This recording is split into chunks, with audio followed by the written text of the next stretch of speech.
Pero attorney, kung may mga tao po na gusto po siyang tumistigo laban na kay VP Sara, tapos nabanggit niyo po itong mga kaso na kanya pong kinaharap naman po, at of course siya po ay currently po nakakulong nga po, he has faced a lot of cases.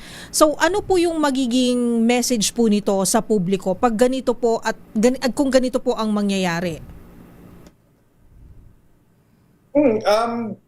Ang sa amin, pagka ginamit siya dito sa impeachment proceedings, ang pinapakita nito is itong